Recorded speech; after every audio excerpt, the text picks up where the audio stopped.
Okay,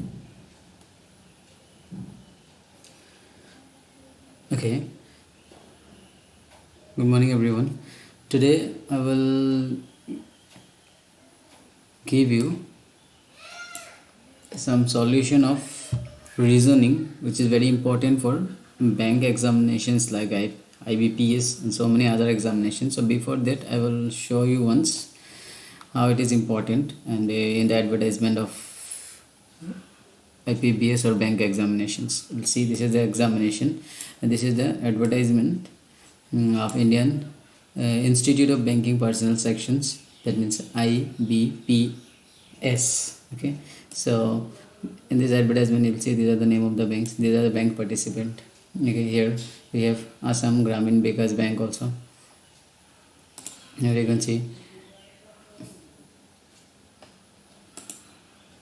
this is Assam Gramin Vikas Bank, Assam Gramin Vikas Bank, Guwahati.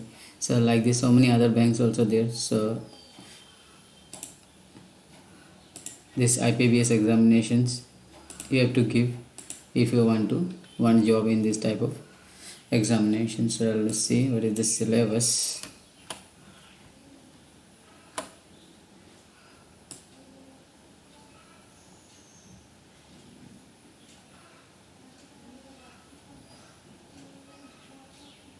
You see, this is a qualification, that means bachelor degree is required from recognized university. And then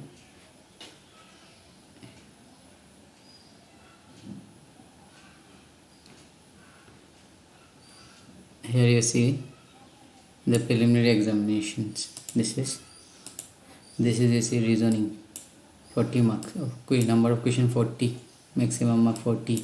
Okay, after that numerical ability. Okay, so again next officer 2 skill, that is also same, 40 marks reasoning, quantitative aptitude. Okay, so here also see this is the preliminary examination, this is the main examination objectives. Here also reasoning we have 40 questions, maximum for 50 marks. Okay, so whatever exam you give, this reasoning is very important. So today I will give you a unique idea that how you can solve the problems of reasoning within a minute. Okay, so if you know the proper way, you see in a officer skill 1 they are also reasoning 40 marks, reasoning and this quantitative aptitude everywhere you will get. Okay, so today we will discuss about reasoning. So let's see, I will give you a unique idea how to solve. So you see, in reasoning this type of question always asked and maximum student get problem to solve this type of question. You see here, divide the number 1340 among A, B, C in the ratio 2/3, 1/5, 1/4. So one problem, maximum student को यह में problem हो जाता है कि ये जो ratio दिया होता है ये फ्रैक्शन में होता है, तो ये फ्रैक्शन में बहुत लोग कंफ्यूज हो जाते हैं कि कैसे हम लोग इसको डिवाइड करेंगे फ्रैक्शन में. ओके, बट इसके लिए एक यूनिक प्रोसेस है. अगर ये प्रोसेस को जान जाओगे तो विद इन 1 मिनट में ये क्वेश्चन सॉल्व हो जाएगा. ठीक है, तो ऐसा टाइप का क्वेश्चन आता है मैक्सिमम एग्जाम में. मिनिमम एक क्वेश्चन, 1 या 2 क्वेश्चन तो ऐसा मिलेगा 100% श्योर है. ठीक है, तो अगर ये कुछ ए मार्क्स चाहिए तो let's see the process. Okay, so I will give you the process, not only the solutions. I will see the process, short trick that you can solve all these types of problems. Okay, ऐसा कोई भी problems अगर आए तुम solve कर पाओगे by this technique. Okay, so you see proportional division. Okay, so इसमें इसका रूल क्या है, rule of this, the quantity of the divide, मतलब एक क्वांटिटी दिया रहेगा जिसको तुमको डिवाइड कर देना है एक्स और वाई एंड जेड में. मतलब 3 लोग हैं सपोज, तो ये एक अमाउंट है, उस अमाउंट को एक्स को, वाई को एंड जेड को डिवाइड करके देना है. ठीक है, जैसे कि मैंने अभी भी क्वेश्चन दिया था. तो ऐसा अगर क्वेश्चन हुआ तो उसका रूल क्या है देखो. तो एक्स को क्या मिलेगा, देख लो, डायरेक्ट शॉर्ट ट्रिक है, इसमें से डायरेक्ट मिल जाएगा. एक्स को क्या मिलेगा, फर्स्ट पार्ट मतलब एक्स जो है उसको क्या मिलेगा, एक्स डिवाइडेड बाई ये जो रेशियो दिया रहेगा. फर्स्ट तो एक नंबर दिया रहेगा और ये रेशियो दिया रहेगा, 3 रेशियो दिया रहेगा और उसको ए बी सी में ब्रेक कर देना है. ठीक है, मतलब कितने डिवाइड करना है. तो ए को कितना मिलेगा, बी को कितना मिलेगा, सी को कितना मिलेगा. तो ए को कितना मिलेगा, ए को मिलेगा ए फर्स्ट पार्ट दैट मीन्स जो ये ए का रेशियो दिया रहेगा, मतलब फर्स्ट जो रेशियो दिया रहेगा वो आएगा ऊपर और नीचे आएगा तीनों का sum x plus y plus z, तीनों का सम नीचे लिखो और ऊपर आएगा ए का पार्ट। ओके, इनटू में क्या है टोटल अमाउंट, टोटल अमाउंट जो है वो आएगा इनटू में। देखो ये शॉर्ट ट्रिक है, तुम जनरल प्रोसेस हम लोग ऐसा नहीं करते जो ओरिजिनल प्रोसेस है, बट ये शॉर्ट ट्रिक वाला प्रोसेस है, ये कोई तुमको नहीं बताएगा। ठीक है, जो लोग एक बार में क्वालिफाई कर सकते हैं, अगर करना चाहता है तो ये सारा टेक्निक उसको चाहिए, क्योंकि ओनली एग्जाम में बैठना बड़ा बात नहीं है। बहुत लोग एग्जाम में बैठते हैं बट क्वालिफाई नहीं आते बिकॉज उसके पास प्रॉपर नॉलेज नहीं है। ठीक है, तो ये x divided by x plus y plus z into क्या होगा 100। देन बी के लिए क्या हो जाएगा, अगर बी का पार्ट निकालना है तो क्या हो जाएगा, बी का जो रेशियो है वो आएगा वाई हमें आएगा और डिवाइडेड बाई कितना आ जाएगा x plus y plus z, ये तीनों का प्लस। ठीक है, इंटू एन, ये फॉर्मूला है x by x plus y plus z into n, फिर y by x plus y plus z into n. Similarly next के लिए मतलब सी के लिए क्या आ जाएगा, थर्ड पार्ट के लिए ये आ जाएगा जेड आएगा ऊपर और नीचे आ जाएगा x plus y plus z into जो नंबर दिया रहेगा जिसको डिवाइड करना है उसको लिख देना है। तो देखो इतना ही करना है, इसको करने के लिए एक मिनट भी नहीं चाहिए। जो लोग को सिंप्लीफिकेशन आता है जस्ट सिंप्लीफाई करना बाकी है। आंसर तो हमें मिल गया, ए का पार्ट कितना आएगा, इतने इसको सिंप्लीफाई करके जो मिलेगा वही होगा ए का पार्ट, बी का पार्ट इसको सिंप्लीफाई करके आएगा और सी का पार्ट इसको सिंप्लीफाई करके आएगा। ओके, सो लेट्स सी इसमें और एक चीज़ है कि अभी जो मैंने बोला था फ्रैक्शन, अगर रेशियो फ्रैक्शन में दिया है तो उसके लिए भी एक रूल है। देखो ये बोला है sometimes the terms of the, एक minute, sometimes the terms of the ratio may be given in fraction, then this should be converted to integer, the method for which is explained below with the help of the example। that means अगर जो मैंने अभी बोला था ratio अगर ऐसा fraction में दिया है कि 2/3:1/5:6/5, ऐसा अगर रेशियो में दिया हुआ है, ये जो रेशियो है XYZ ये अगर रेशियो में दिया हुआ है तो हम लोग को क्या करना है, तो फर्स्ट इसका एक मेथड है, इसको इंटीजर में कन्वर्ट करना होगा बाय टेकिंग एलसीएम। देख लो यहाँ मैं दिखा दे रहा हूँ। अगर रेशियो ऐसा दिया हुआ है तो हम लोग को क्या करना है, रूल क्या है कि एलसीएम लेना है। Use take the LCM of the denominator, मतलब डिनोमिनेटर मतलब ये नीचे वाला टर्म। ठीक है, रेशियो का जो नीचे वाला टर्म है इसको बोलते हैं डिनोमिनेटर एंड ऊपर वाला टर्म को बोलते हैं न्यूमिनेटर। ओके, सो डिनोमिनेटर का एलसीएम लेना है, तो एलसीएम लाना तो सबको आता है 3, 5 एंड 4, इसका एलसीएम लेना होगा। ठीक है, तो इसका एलसीएम कितना आएगा, इसमें तो कैंसिल नहीं जाएगा, तो इसमें दिखाई दे रहा है 5 4 जस्ट मल्टीप्लाई कर दो 20 इंटू 3 60, तो इसका एलसीएम हो जाएगा 60। ठीक है, एलसीएम जब मालूम है लीस्ट कॉमन फैक्टर, तो जस्ट एलसीएम निकालना होता है और उसके बाद देख लो क्या करना होगा। ठीक है, इसमें देख लो ये है एलसीएम 60 आया इसका, वही मैंने बोला था कि इसका एलसीएम 60 आएगा, तो ये 60 आया। Now we multiply each ratio by LCM, तो जो भी रेशियो दिया रहेगा फ्रैक्शन में, जैसे कि 2/3 दिया था, 3/5 दिया था एंड 1/4 दिया था, तो ये जो फ्रैक्शन है फ्रैक्शन को एलिमिनेट करने के लिए, मतलब बहुत लोगों को फ्रैक्शन से प्रॉब्लम होता है, तो इसलिए फ्रैक्शन को एलिमिनेट करके करने से बेटर है। तो फ्रैक्शन को एलिमिनेट करने के लिए ये जो एलसीएम आएगा डिनोमिनेटर का, ये जो डिनोमिनेटर 3 5 4 था, इसका एलसीएम निकालना होगा फर्स्ट, और ये एलसीएम को सब फ्रैक्शन के साथ मल्टीप्लाई कर दो, तो फिर कैंसिल करने से यहाँ में आ जाएगा 20, तो 20 इंटू 2 40, सिमिलरली से कैंसिल करो 5 12 जो 60, तो 3 12 जो 36, से कैंसिल करो 15 इंटू 1 15, तो ये आ जाएगा। देखो तो ये हो गया रेशियो। तो अगर कोई भी फ्रैक्शन में दिया हुआ है रेशियो, अगर ऐसा 3/2 3/5 या 1/4, अगर ऐसा रेशियो दिया हुआ है फ्रैक्शन में, तो ऑलवेज उसको क्या करना है, उसका जो एलसीएम है उस एलसीएम से उसको डिवाइड कर लेना है। ठीक है, एलसीएम से डिवाइड करना है, फिर ये ऐसा इंटीजर में आ जाएगा। ठीक है, तो ये जस्ट एक प्रोसेस है कि कैसे हम लोग रेशियो फ्रैक्शन में दिया है तो उसको कैसे इंटीजर में कन्वर्ट करें, तो ऐसे इंटीजर में कन्वर्ट कर सकते हो। तो ठीक है, तो कभी कभी ऐसा भी क्वेश्चन पूछ सकते हैं कि इसको अगर इंटीजर में करेंगे तो इंटीजर में कन्वर्ट करेंगे तो उसका रेशियो क्या होगा, तो ये होगा उसका रेशियो 40:36:15। ठीक है, तो अभी जो मैंने क्वेश्चंस बोला था, एक वैसा क्वेश्चन मैं एक सॉल्व करके दिखा देता हूँ, डिवाइड करने वाला, कि एक अमाउंट दिया है उसको डिवाइड करना है। ये जो क्वेश्चन था इसको मैं डिस्कस कर देता हूँ।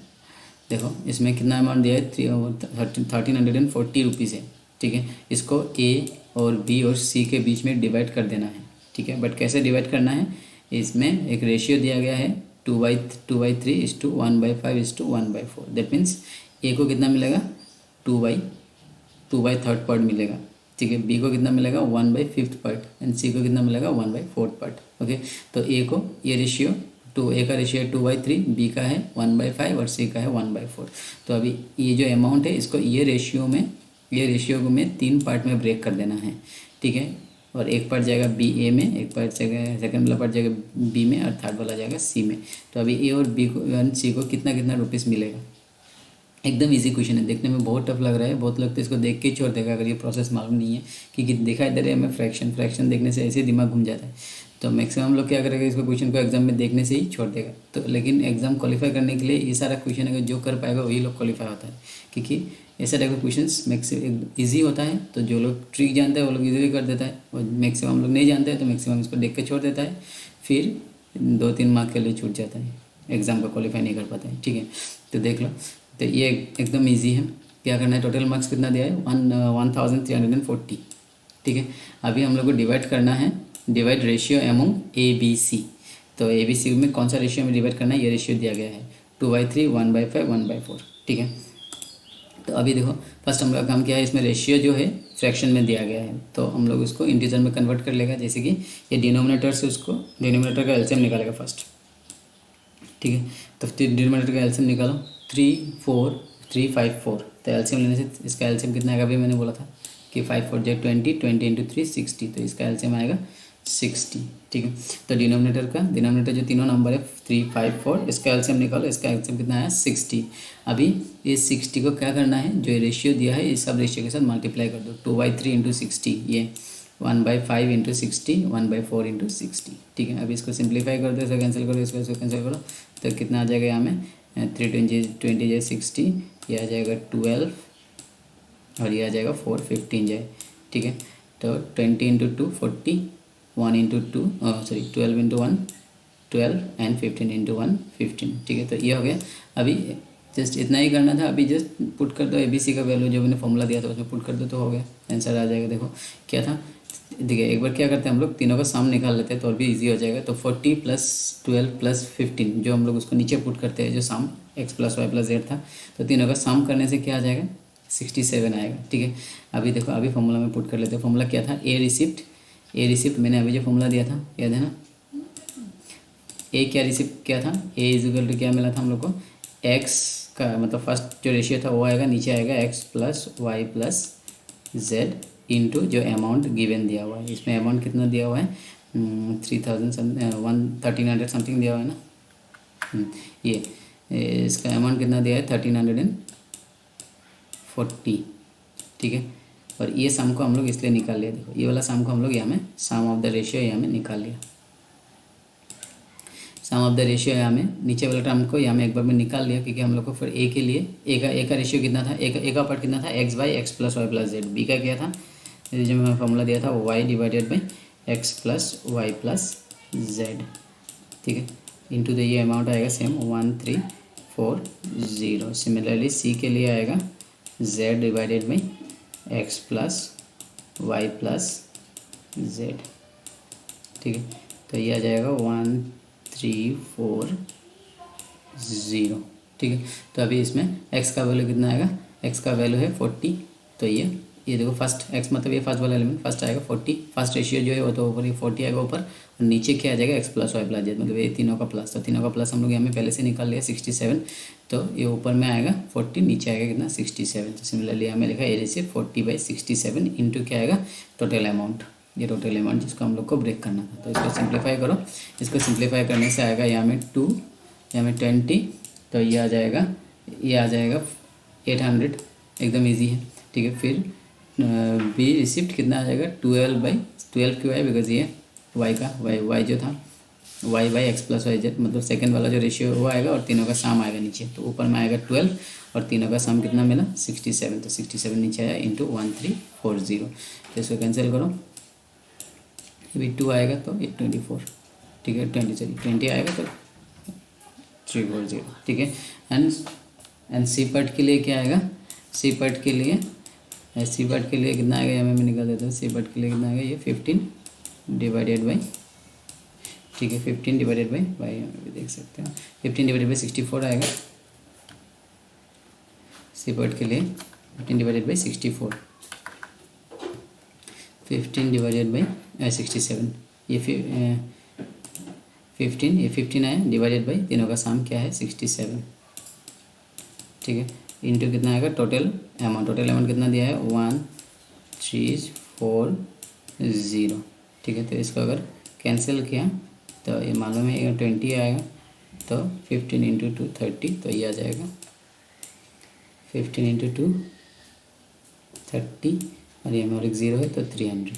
तो ए रिसीव कितना है 800, बी कितना रिसीव कर रहा है 240, एंड सी कितना रिसीव कर रहा है 300, ठीक है। तीनों का सम करने से कितना आ जाएगा 1340। तो देखो 1 मिनट में सॉल्व हो गया कि 1314 को हम लोग कैसे करके ए बी सी में डिवाइड कर सकते हैं इन द रेशियो, ठीक है, इन दिस रेशियो, ये रेशियो दिया हुआ था, ठीक है। तो देखने में ये क्वेश्चन बहुत टफ है लेकिन एकदम इजी है। क्या करना है, जस्ट इसका जो एलसीएम जो फ्रैक्शन दिया रहेगा, फ्रैक्शन में जो रेशियो दिया रहेगा उसका डिनोमिनेटर का इसका एलसीएम ले लो, फिर एलसीएम को इसके साथ मल्टीप्लाई कर दो, तो ये इंटीजर में आ जाएगा, मतलब ऐसा बन जाएगा, ठीक है, ऐसा बन जाएगा। फिर उसको